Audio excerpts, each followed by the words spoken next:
Good morning, good afternoon, good evening, depending on where you're joining us from.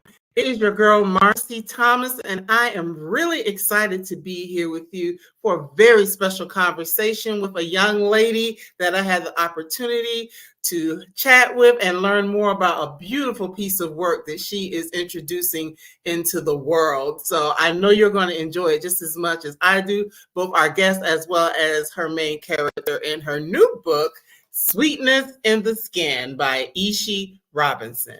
Now, Ishi Robinson was born and raised in Kingston, Jamaica. She's a Canadian citizen who has lived in Bern, Toronto, Rome, London, and now lives in Berlin with her Czech husband. Her first published work was a short story in Jamaica's national newspaper when she was just 11 years old. Imagine that.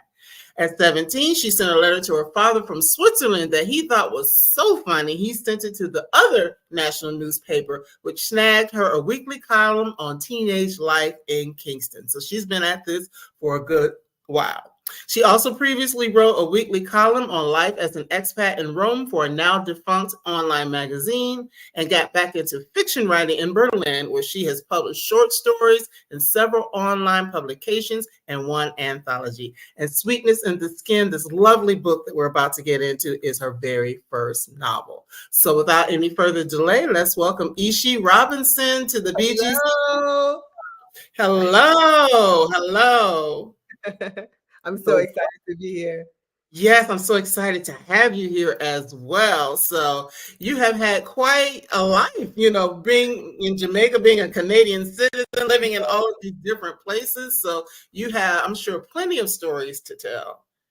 Yeah, I mean, I've moved around a lot just because I guess I kind of have an adventurous spirit, and I always wanted to live in Europe, and I just wanted to try different places. And it's funny, actually, that then my first novel brought me back to 90s Jamaica, like back to the roots, because it's interesting how being away from Jamaica kind of gave me that space to reflect, on my life. So it's kind of interesting to live all over the place and then go back to my roots for this debut. Yes, and a wonderful debut it is. As I told you, I devoured it in the space of a day and just can't stop thinking about the lead character and all of the characters in the book.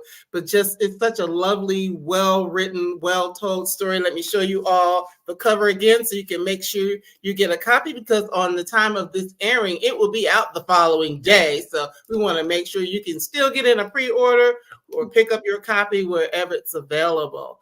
So, so congratulations to you on that. Thank you so much. Thank you so much. So now this story is a very special story, and we're going to get into a little bit of what it's about. But just first of all, what was it that drew you to want to write Sweetness in the Skin? So it's kind of on two levels. On one level, it was just on a surface level. I'm a part of an organization called the Reader Berlin, which is a writing group. And I've been a member for about 10 years. And I used to do like a lot of classes and that kind of thing. And I did this one class on novel writing. And I just thought, I'll just try it. I'll just see, because I was a short story writer. And the idea for Sweetness itself, it kind of came out of a real sense of nostalgia. So just talking just now about, going back to the roots, there was like a lot of, I was so homesick, Marcy. That's basically like the center of it. I was really homesick, and homesick for a place that just doesn't exist anymore, because it's Jamaica from the 90s, right? It's Jamaica from in the 90s, I was a teenager. And it was like, those formative years. And there are so many things that I missed about Jamaica that even when I went back, I just couldn't, like if I went back on holiday, I couldn't recapture it. And so when I started writing, a lot of this stuff came out that I didn't even know it was there. And part of that is also like not just missing the really good stuff, but I started to reflect on some of the not necessarily negative, I guess, but this idea of like that feeling of not belonging that I used Mm. to, when you're a teenager and you're just like, I don't know, where do I fit? And am I supposed to be here? And should I be somewhere else? And do people like me? And how can I contort myself into the kind of person that everybody will like, kind of a thing? It made me think about a lot of those things. And a lot of those things I found at the time in Jamaica were also quite wrapped up in this colorism and this legacy of colonialism, light skin versus dark skin, uptown versus downtown. And so all of this just came out in this story about Pumkin Patterson. And I love it. And you touched on some of the things that we are going to get into as we dive into the book, because those are things that really, stuck out to me. It's such a, as I said, beautiful story. There's the coming of age aspect, learning things about Jamaica of the 90s. There's, a whole thing of a person trying to decide who they want to be and where they fit in. So it's just so many beautiful things that, quite honestly, even as a person who's far removed from being a teenager, I could really relate to that whole thing of, who am I and where do I fit in and how do I find my people and how do I find my tribe, so to speak. So I love that. I love that. Yeah, it's actually funny because I have felt very jealous of my character Pumpkin, because she figures a lot of this stuff out like in her teens, and I just figured a lot of that stuff out like in my 40s. It's been my What is that? I overstand. yeah, I understand that. yeah. I think it's very universal. I think it's something that no matter what age you are, and you don't have to be a girl in Jamaica, you could be anywhere. I think people go through these things where they're really questioning who they are, especially young people, but not only young people. One of the things I think is interesting about making her a young character is I love this idea of women figuring out who they are earlier. Because how powerful would we be, right? If that feeling you get when you're like, when you turn 40 and you're like, this is who I am. I love who I am. This is it now. And you're evolving from that space. Imagine if we got there at like 20. I think we would be Right. unstoppable. So yeah, I was interested in that idea of Pumpkin as a she's a young girl, she's a teenager, but she's really coming into her own at that young age. That was very exciting to me. Yes, yes. Now, your book is going to be out in England or in other parts of the world before it actually comes out in the United States and Canada. So there may be people who have already read it. Yes. Just because people watch from all over the world here with the BGC Book Club. But for anyone who hasn't either already read it or gotten an advanced copy, tell us a little bit, because we've talked about Pumpkin kind of a little bit around it, but who is Pumpkin and what is Sweetness in the Skin about in a nutshell? Okay, so Pumkin Patterson is a young girl living in Jamaica on slightly wrong side of the tracks. And she lives with her Aunt Sophie, her mother Paulette, and her grandmother Cecile in a very, very small house. And she is basically trying to bake her way out of a bad situation, is kind of the tagline that we use. Her Aunt Sophie gets an opportunity to go to France and promises to send for Pumpkin in 1 year's time. But then there is the question, how are they going to pay for it? So Pumpkin comes up with this very creative idea. She's a champion baker, and she starts to sell her baked goods at school and in other places. But every time she almost gets there, there's an obstacle in her way that she needs to overcome. So the story is about her trying to find her way to her aunt in France, but also within that, trying to figure out who is family and where does she belong. She goes through this period of feeling like she's very alone in the world, feeling like she really has to fend for herself. Even the fact that she has to, bake and run this enterprise. It's a very adult enterprise. Yes. And she feels like this is what she has to do to kind of get through. But there's a lot of love that she finds along the way. So that's basically what it's about. Yes, and I love it. And for those who have never watched before, we are not going to give you any spoilers, but just enough to whet your appetite so that you want to know more about Sweetness in the Skin and learn about Pumpkin. And the story is rich in culture. Mm-hmm. And one of the things, as you've already mentioned, she's a baker. So is that a skill that you have, or how did you decide to make that be a key part of how Pumpkin survives and learns how to thrive in the world? Yeah. I am not a baker. I'm revealing my secret. I'm not a baker. I do not bake. But you know why I chose baking? Because I like to cook. And with cooking, you can just throw things in. There's no rhyme or reason. Right. Just do what you feel. Baking, I think, is very precise. You have to have exactly, if it says a cup, it's 1 cup. You can't eyeball it. If there's an order to when you have to, I don't know, fold in the butter and whisk in the eggs. And so I found that for Pumpkin, who is trying to escape, she's trying to escape to her aunt, but even in her home, baking is a means of escape because she can really focus on what she's doing. She can really kind of block everything around her out and focus on the whisking of the eggs, the pouring of the milk, the leveling of the sugar. And that's kind of why I chose that baking, just as that sort of means of escape in more ways than one.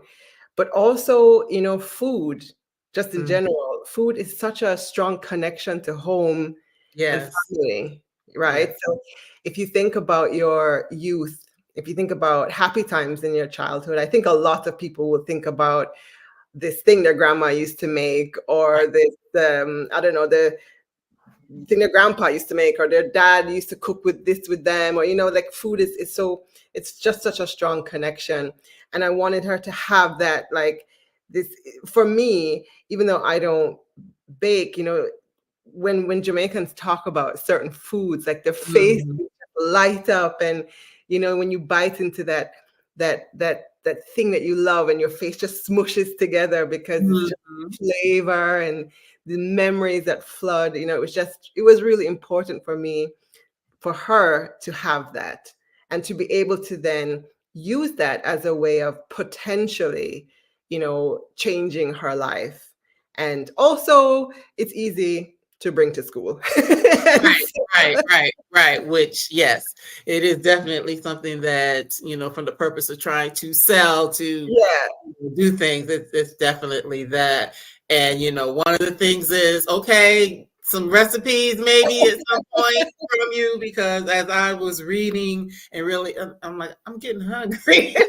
I have heard that so much. Everybody's saying I was so hungry when I read it. People have been asking for a recipe book. So I'm starting to think now. I'm not a baker, but for example, my stepmom Val, she can cook, she can bake. So I don't know, maybe me and Val will do a thing.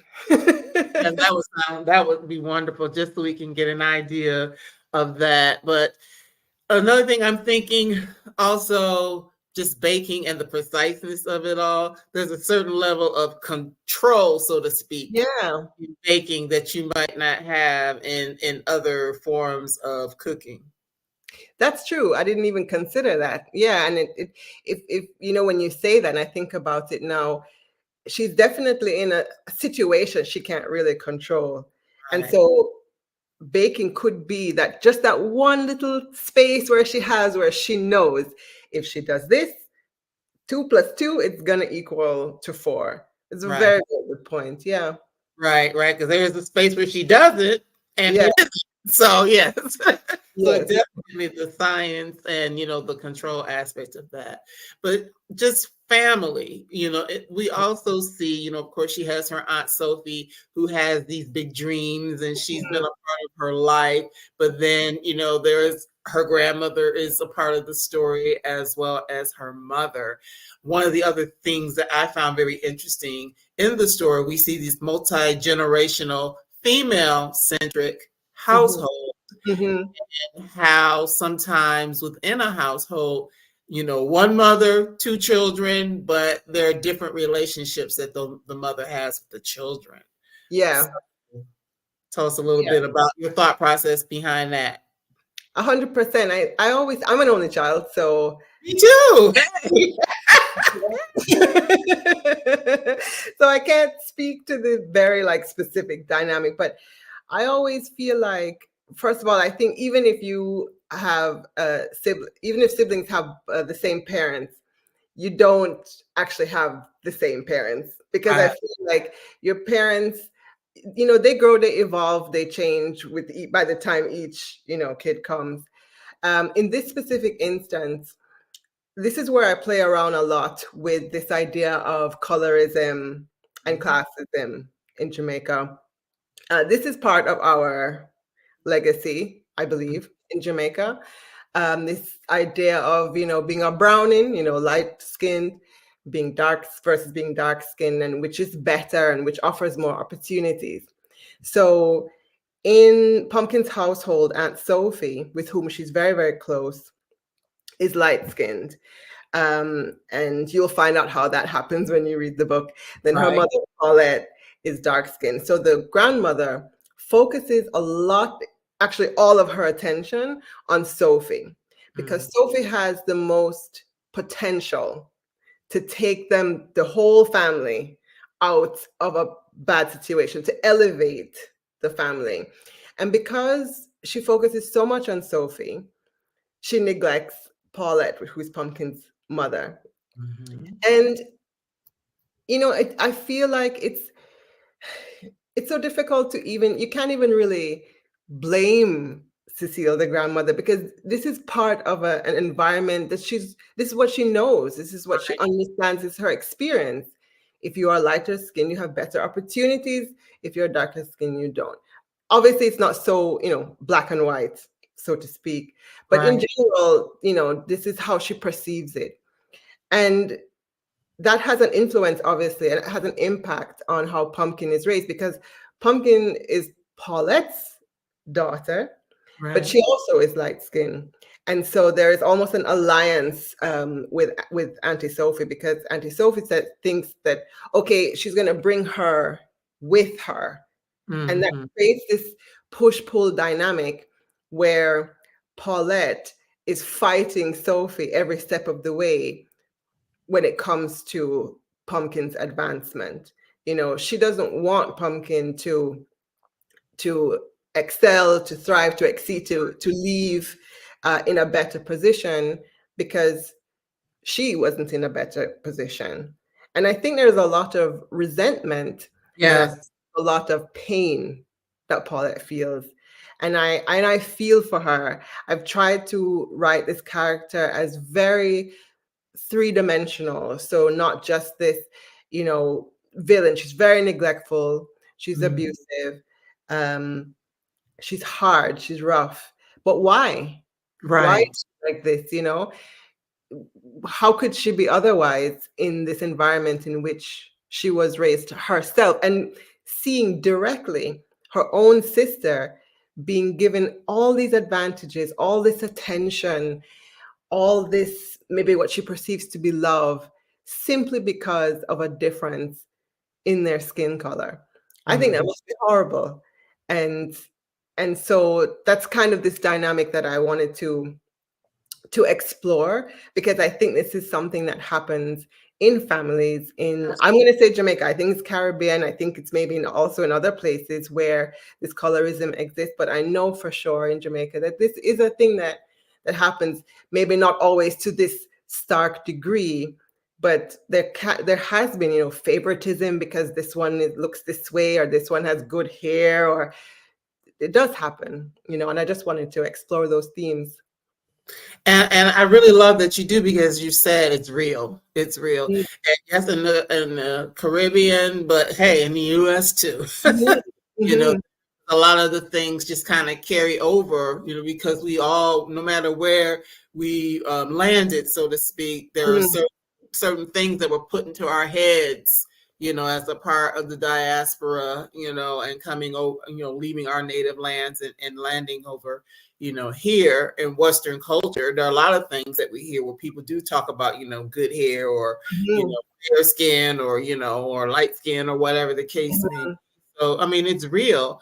And I'm glad that you tapped into it, because sometimes people, how can I put it? It's something that comes up, but then it's something that's like a dirty little secret, sort of thing. So the fact that you put it on Front Street, so to speak, so that we could see that, I could appreciate you sharing that in the book. And also, talking about Pumpkin's mom, that the way that she behaved, there was a reason, because a lot of times a person who isn't quote unquote nice, it's easy to not like them, because I can admit I didn't always like her. Not likable. But then when you think about why. That's what I find so fascinating. Why are we the way that we are? When I react to a certain thing because of something my mother did, but she reacted that way because of something her mother did, and on and on and on. We're all impacted from all these generations ahead of us, or behind us, I should say. And I just find that so interesting how these things present in the way that we are. And I think sometimes we don't really think about it. We just say, well, this is how I am. I'm just like this. But I just really am fascinated by this idea of how things imprint on us because of how we were raised, because of how our parents were raised, and then how their grandparents were raised, and et cetera, et cetera, et cetera. Right. And especially at that time frame. Nowadays, people will go, oh, I'll go get therapy. I'll go talk to somebody. Yeah. It was in the 90s, even in the 2000s, anything beyond the last maybe 15, 20 years. This was something that people didn't do. And I mean, I don't know a lot about Jamaican or Caribbean homes, but is it something that they're even doing now? Therapy. I've been gone a long time, and there's a lot of changes. And I think slowly, yes. I think slowly, from what I know, that it's becoming a bit more acceptable. But certainly in the 90s, it's not something that, I mean, I didn't even know what that was. You don't talk your business out to everybody.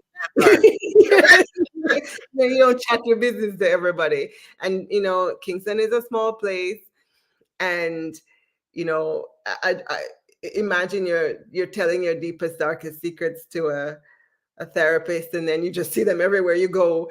I just think back in the day, no, that wasn't the case. But I think that now, there's a lot changing in Jamaica, and I'm sure that is one of them. I went to university with someone who I believe became a therapist and has really been advocating for people to get therapy. And I think it's slowly working in Jamaica. But I'm excited that the generations behind me, I'm excited that people are looking at this generational trauma and exploring why it is that they do the things they do and trying to break these patterns. I think it's amazing. I think it's really a really wonderful thing. And I think that's a little bit what Pumpkin kind of tries to do, is by kind of finding out who she is, her own self, and just trying to come into her own. She's trying to break that kind of pattern and not repeat it moving forward. Absolutely. And that's the thing I often think of. Either the person treats others exactly the way that they were treated, or they decide, you know what, this wasn't cool, I want to do something different. So thank you so much for sharing that aspect. But I love Pumpkin so much because she is a go-getter. She is a young woman that, when she sets her sight on a thing, for whatever reason she chooses to set her sight on that thing. That she is one that is going to go for it. She uses her skills. We've already talked a little bit about the baking and how she uses this as a way to move forward and, make a change in her life, help support her in that way. And I love that, because a lot of times, number one, a young person may not even know where to go or what to do. Mhm. Even in that, a lot of stuff she kind of figures it out on her own along the way.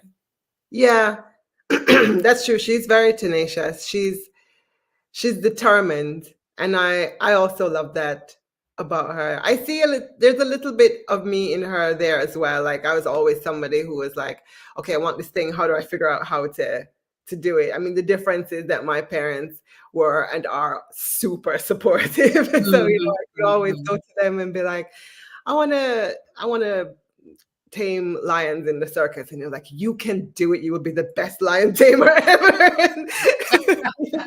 And that's the difference. But the quality of, let me figure this out. Let me, she really wants it. She really wants to move forward. And I don't know, she just, I kind of really admire, I like people who just find a way, who just Right. say, do this, let me just find a way. I like Right. people. So I wanted to Right. like that.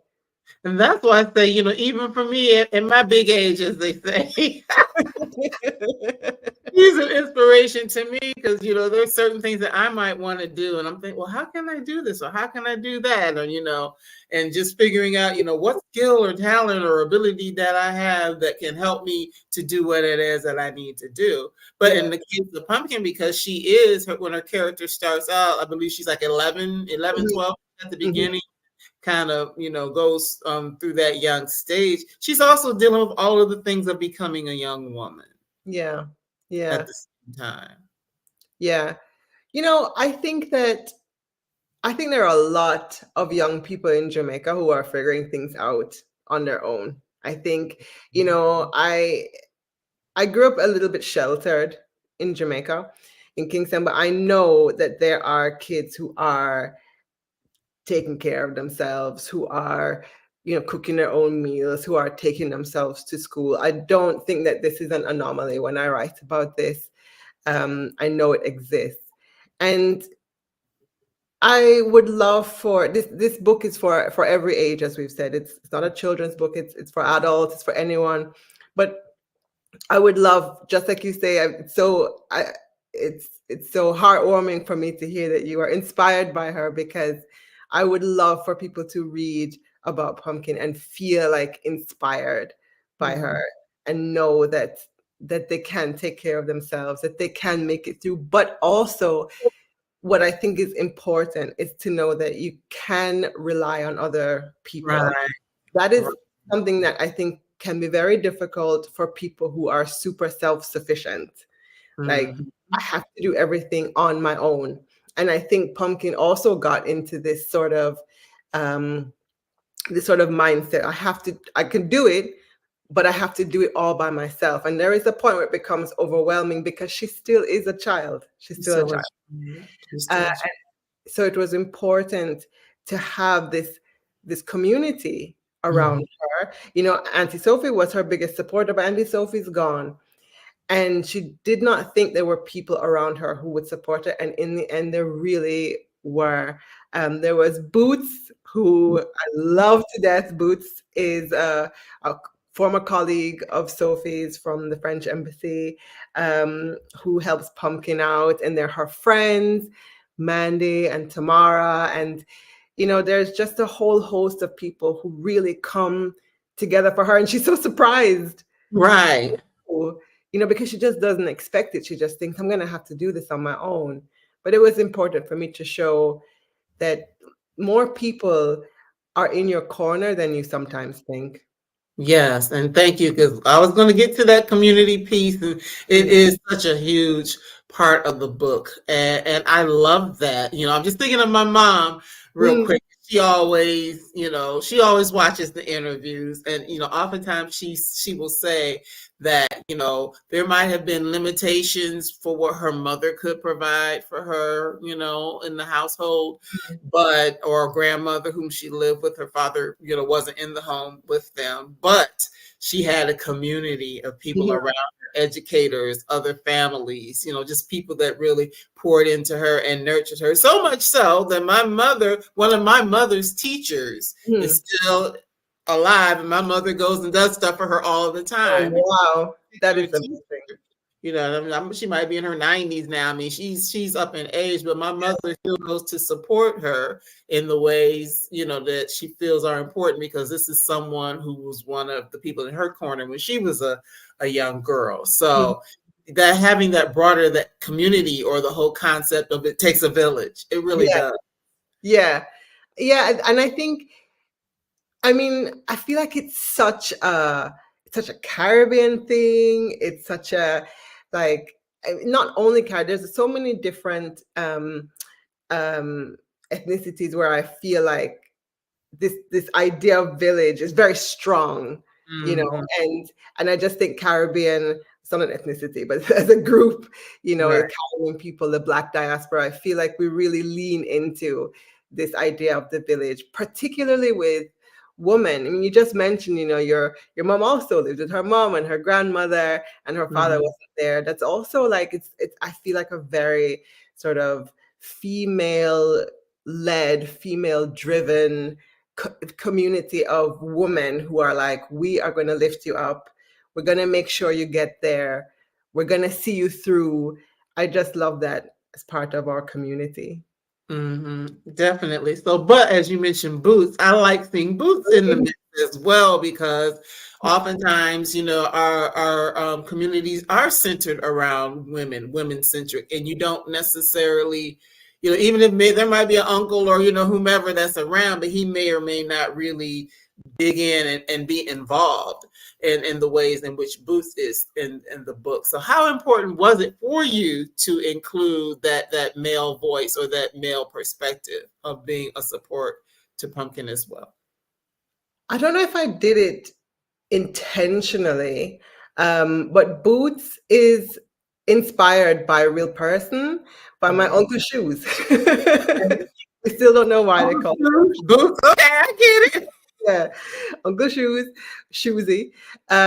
He was a very, very good friend of both my parents, and he was really, really sweet. And he really did bring jerk pork that was so spicy that it burned my lips, and I had to soak them in ice water. That's a scene from an actual, a real life scene. But I put him in there. He kind of came to my mind. It's inspired by Uncle Shoesy, but it isn't Uncle Shoesy. But he has like a lot of the same qualities. He's very, very sweet. He's very loving. He's just a gentle, happy person. That is Uncle Shoesy all the way. But then as I got more involved with the character, I just thought he's just such a voice of reason. Just has so much wisdom. And I didn't want him to, I wanted more from him. Right. I wanted more of this interaction with him and Pumpkin. She was so enamored by him because it's just a house full of women, and this man just turns up and she's agog. And it was almost like love at first sight for her. Right. Her uncle, she doesn't call him Uncle Boots, but Boots. And it just kind of came about that he was part of this community who helps her. It just felt like something that Boots would do. And I think once your audience reads the book, they'll see why. They're like, oh yeah, that's definitely a Boots thing that Boots would do. He would do. That's what he would do. And Yeah. it's also a way of giving a counter story to what she experiences with her own father. So I like that as well. For sure. Her father is someone who wasn't in her life, and kind of popped up after the grandmother dies, which is not a spoiler. We Right. know the grandmother dies. And he's just a ginnel, is what we say in Jamaica. Just look at your face. Yes, that's the face you make. He's just Yeah. Mhm. good for nothing, and just wants to take and take and take. and wants to just pop in and be like, "Oh, I'm your dad, so call me Dada." Like, Yeah, maybe say a word like say that word that popped in my head. But anyway, like, you're right. exactly. So yeah, I think Boots he is a good foil for the father, because also, you know, there is also this idea of this Caribbean man who just is just not interested in his kids. But that is Mhm. also not, this is such a stereotype, but this is not always the case. There are very involved, very present, very loving fathers. My own dad is also a very present. We did so many things together and like very involved. So I definitely wanted to have another male character that showed that this is also a Caribbean man. It's not always just the stereotype of this guy who has these kids and doesn't even know how many he has, etc., etc. Mhm. Um, Mhm. there's also, strong men who are loving, who are kind, and who accept that sort of paternal role and are happy to do it. Mhm. Yeah, I love that. I love that. Seeing that, and just thinking about Pumpkin and the dreams that you have for yourself Mhm. that sometimes may be someone else's dream, Yeah. and how you navigate deciding what works for you, because so many times children are taught or led to believe that they have to be the ones that do the things that their parents weren't able to do, or Yeah. parents are living vicariously through their children, Yes. so to Yeah. speak. So that's a thing as well. Like, okay, yes, I'm chasing this certain thing, but is this thing what I really want, or am I Mhm. doing it just because I'm being told that this is what I should want? I think a lot of people never really stop to think about that difference. I think a lot of people go through life making these choices and not really thinking about whether they actually want to do the thing or not. But it's just like this is a thing that you do. This is the thing I do because, this is what my parents want, or this is what society wants. You kind of, I think it's easy to go through life almost kind of sleepwalking a bit Mhm. through it, and not really being intentional about the life that you want to live. It's very easy because it's also very comfortable. You kind of get into a groove. And with Pumpkin, her Auntie Sophie had these grand dreams of going to France. And Pumpkin, it was exciting. They would make up these elaborate dreams about it, and joke and laugh about what will they do when they go to France. And Pumpkin didn't ever really believe that it was real because it was so far away. It was like saying we're going to go and live in Narnia. It was just so fantastical that when it actually happens that Sophie does get to go, she's completely shocked. She's taken aback by it. And then Mhm. it becomes this, it's almost like when something happens and then you panic. So you start making these decisions in a state of panic and in a state of fear.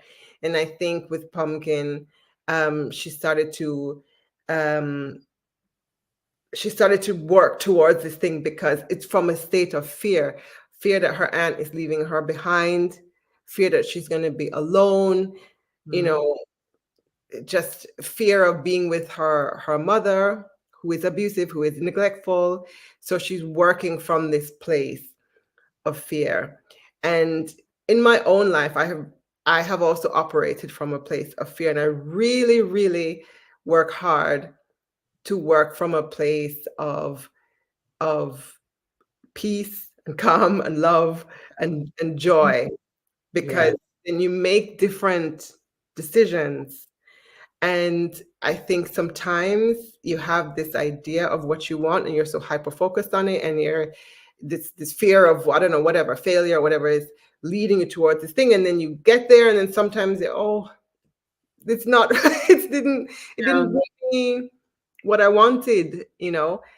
So it's interesting for Pumpkin to be working towards this thing and then starting to question as she gets a little bit older, Mm-hmm. going through the steps, she's starting to question, but do I really want to do this? Or, what does it actually mean to go to Mm-hmm. France? And especially as the life in Kingston becomes, a little bit more tolerable, a little bit more um, family oriented, or a little bit more like she starts to build this community and Mm-hmm. starts to question. So that is an interesting part of it as well, which I can't really we don't want to spoil what Nope, happens. I'm not gonna spoil. We are not going to spoil because you see, I'm very how I Yeah. ask the questions, making sure I'm not spoiling anything in that. But so as we say, you got to pick it up and read it. It's Hmm. beautiful. And we'll talk about the cover here in just a second. But Oh, yeah. it's just yeah. I mean, it's a thing of even as I said, as an older person, am I doing things because society is saying I should do it? Am I doing it because somebody in my family says I should do it? Am I doing it because my friends? It's so many things that you can get on a path or be on a certain trajectory, and then later, take a look at it and start to question it. Hmm. And I think it's very powerful for the person who does, because some people will just go along to get along Yeah. and be internally suffering or be miserable about the choices that they make versus really questioning those things and deciding to maybe do something different. Because it's hard, it is hard to really look at yourself and say, I don't want this. I want to do something else, and this means I'm going to have to change something, or Mm-hmm. change everything, or change significantly. It's difficult to pivot sometimes because, like I said, it becomes a comfortable place, and then it's the idea of doing something different, or being a different way, or unlearning something, or moving, or switching jobs, or switching partners, or it becomes very scary. But I've been seeing recently, online, all over the place, like that everything is there's if you do the thing, it's hard, but if you don't do it, it's also hard. So Right. if you are stuck in the same place, and you're, as you say, you're miserable because you're not in the right job, or you're not with the right person, or you have these behaviors that you don't want to be that way anymore, and you're Mm-hmm. miserable, that is also hard. It's just a Right. hard that so choose your heart is basically Right. what Right. they're saying. So yeah, I think And that's it. And the reality of it is sometimes, as we see with Pumpkin, sometimes we have to go through a thing and go through the process to learn, of doing a thing, and so we can make those decisions. Mhm. And I oftentimes tell people, because I'm one of those folks who has, for example, had a lot of different jobs, and I've lived in a lot of different cities like you have. Yes. So the combination of two, there's been a whole lot of change and adjustment in my lifetime. And in so doing, though, it has helped me to decide what I like and what I don't like, what I want and what I don't want. And for that reason, I learn from every experience. So Mhm. sometimes it is, choosing the hard or dealing with the hard, or, maybe deciding that a thing doesn't work for you. If you can take the lessons in that experience, I Yeah. think that's really powerful. Yeah, I agree. Like, if you kind of stay stuck in the same place, you don't really grow, you don't really develop. I mean, even with writing this novel, so I was a short story writer, like I said, my Right. whole life. I always Right. wrote short stories. Even when I was a kid, I would write these short stories. I would give them to my parents, and then I would run along and play. I don't know. And the idea of writing a novel was very daunting, and I thought, oh, I can't do that. And Mhm. then I did this like little course, and I said, okay, I'll try it. And it was so hard. Mm. Marcy, it is the most challenging, most difficult thing I've ever Wow. done. There was a lot of crying, and I wanted to give up so many times. But it was this idea that I just wanted to finish it. I just wanted to be able to say that I pushed through and I did it. Mm-hmm. Because otherwise you just don't, I don't know, you just don't develop. You don't Right. grow. And my only goal was to finish it. I did not have any grand plans of publication, and Wow. I just wanted to finish it. And so all of this is just so, it's just so exciting. It's just like validation. Like, you see, if you push through sometimes, if you go through the hard thing and just grit your teeth Mm-hmm. and take what you can from the experience as well, then something good can be on the other side. Right, right. There's a rainbow on the other side. So, but you saying that just brought up two other things for Mhm. me. One, because you had not written a novel before, was it like a series of short stories that you were writing to piece it together, or kind of what was your process since this was something new for you? Yeah, I would just sit each day and the story would come through. I had no idea. I know there's different types of writers. Some writers like to plot everything out. I cannot plot. So if I have an idea for what I want to write that day, I will sit down and I will start writing it. And then Pumpkin would be like, this is Mm, what I want to do. And she would just steer me in that direction. So I definitely not a plotter. The only thing that I prioritized is like I must write every day. And I okay. try to also have um to know what I would be writing tomorrow, like the general idea of what I'd be writing tomorrow, instead of coming to a completely blank slate. Because then when you come in, it's completely blank. There's a lot of time where you are just sitting, looking at the blank page. Mm-hmm.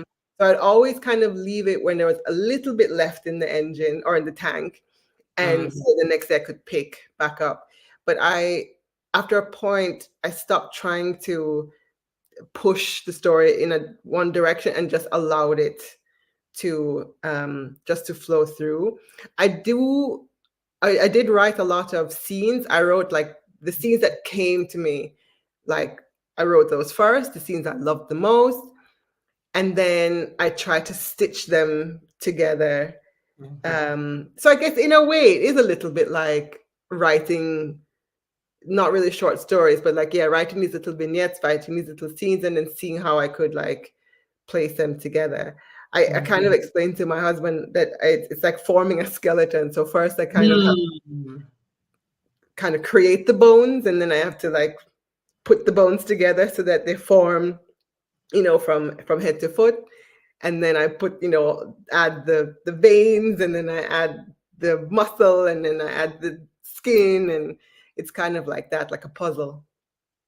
Okay, okay, and that's what I wanted to ask because of course, I talk to authors like yourself all the time, and everybody's process is a little different, Yeah. and so I just wanted to get a little bit about that. But the second thing that came up for me as you were saying that is that you had no intention of publishing it initially. It's not that I didn't have the intention. Okay, I wasn't even thinking that far. gotcha, It was gotcha. it was like my only goal was to finish the book. I just wanted to have a finished product with a beginning, a middle, and an end. I Mm-hmm. couldn't even, if I started to think about trying to get an agent and then trying to get it published, and then it would become so overwhelming that I could not do anything. I would get stuck because it was too much. So I tried to just go one line at a time. I Got it. just looked one line at a time. And then I had this goal. I'm just going to get to the end, and I'm going to have a cohesive novel, a cohesive story. That is the goal. Once that is done, then I can start focusing on the next step, and then the next step, and then the next step. But trying to think of the whole thing in its entirety, it would just make me insane. I can imagine because I know that sometimes, talk to authors, like a first novel is different from, second, third, fourth, when maybe somebody's putting deadlines and stuff on you and telling Yeah, you that it's a different process. definitely. I'm working on a second novel, and it's even harder than the first one. It's even harder now. I definitely think this one will take longer. But yeah, now because before there was like no expectation. Nobody was waiting on my book. I was just Right. gonna maybe my parents would read it, my husband would read it, I don't know, let's see. Now I feel like, okay, there's definitely a story I want to write, but now people will know something I've already written, so now there's an expectation, and that is also very daunting. But again, I'm just trying one line at a time, one step at a time, trying to move forward that way. And that's beautiful, because for everybody, I suggest that you read it. Real quick, it'll also be available on audio as well, correct? Yes. Yeah. So it's going to be on audio, it's going to be on Kindle, and it's going to be a hard copy as well. So you can pick and choose how you want to listen or engage with the story, but I definitely believe that people should do so. So now this beautiful, beautiful cover. Isn't it amazing? It is. It is. So tell us a little bit about the cover. I don't know how you know. This cover is beautiful. Yeah, that's Pumpkin. That's Prince the dog. Yeah, it's beautiful. It is a literal work of art, because we had an artist called Alai Ganuza. She actually painted it, hand painted it. It's an oil painting. It's now hanging on my wall. I'm looking at it. Wow. And so it was a very collaborative effort with her, where we kind of were telling her, like, okay, the vibe of the book, and wanted a silhouette of Pumpkin. And I did a lot of I sent a lot of like pictures of houses in Jamaica. I sent them videos about like people driving through Kingston, and she really came up with this vibrant, beautiful, joyful color book. And I tell everybody, you can definitely judge this book by its cover, because I just love it so much. It's just so vibrant. It is. It really catches your eye. And there's Pumpkin there. There's Prince who makes an appearance. Right, exactly. In the background, it's a Caribbean vibe, and yeah, it's perfect. Yes, I love it. I love it. I just realized my nails match it too. Wonderful. Yeah, my nails are matching today. So. Yes, I love it. I love it. And it definitely, the story in and of itself would have drawn me, but definitely if I went to the bookstore and saw that sitting, I'm like, ooh, what's that? Because that is good to hear. I love all of that. So I think that's glorious that, it's something that's going to capture people's attention. Now, of course, I know you do live outside of the United States. However, are there spaces where you are going to be out promoting the book, either, across the pond, as we say, or anywhere where people who might live in other places can come and see you, or even things that you're doing online similar to this platform? Yeah, well, there's going to be a few interviews. There's going to be an event here in Berlin for sure, a launch event on May the 10th. Here in Berlin. So if you're in Berlin, you could come and see us on May the 10th. There's also going to be some events in London, in the UK, at Waterstones Piccadilly, at Roundtable Books, in Brixton, of course, because Brixton is like where all the Jamaicans are, Seven Oaks Bookshop. And there's going to be a lot more interviews coming. I'm going to have everything on my website. So if people visit ishirobinson.com, they'll be able to see where they can either participate live or see other interviews or visit in person, for sure. Yes, I love it. I love it. And I am not going to press, because I know you said you're working on something else. So we will also be on the lookout for that, because that's one thing I do know about most of the writers here that, have a chance to talk to. When one thing is coming out, they're already in the thick of something. So, we will be on the lookout for that. But any idea of what that might be about that you can share at this point? I could give the little bit I could give you is that, I mentioned before, I'm just so fascinated by this idea of this generational effect of generational trauma, as they say, and why we do the things we do. So in my second book, I'm exploring another familial connection. There might be some secrets to be revealed. There might be some things that, people don't know what's going on, but there's an impact from, the mother, the grandmother, the father. This is kind of the theme that I am really most excited by. So it's going to be another one of those. Multi-generational. I Yeah. love it. I love it. Because I mean, those things are so important because we don't, excuse me, when we come here, we have people around us. We have a lot of stuff that we bring with us that isn't even ours. So yes, I love, diving into that because those are the kinds of things that explain why people are the way that they are. Oftentimes if you look at what's going on around them and then how they navigate those things going on around them. So I love it. I love it. So thank you so much, joining us from Berlin. So yes, we are international here at BGC Book Club. We are international and I love it. So I just want to thank you so much for your time. You are greatly appreciated, and we look forward to all of the wonderful things that you will have coming down the pike. Now, for those who may not have had a chance to purchase a copy of the book yet, it is available at the Brown Girl Collective Bookstore at www.browngirlcollectivebookstore.com. For those of you in the U.S., I'm not sure about their shipping outside of the country, but definitely for those of you who are here in the U.S. So I was just going there and grabbing a copy of Sweetness in the Skin. And it is good for a book club because there's a lot, real in-person book clubs as well, so definitely consider that. So thank you again, Ishi. It's a pleasure to have you here, and I look forward to seeing you real soon. Thank you so much. It was so much fun. All right, thanks.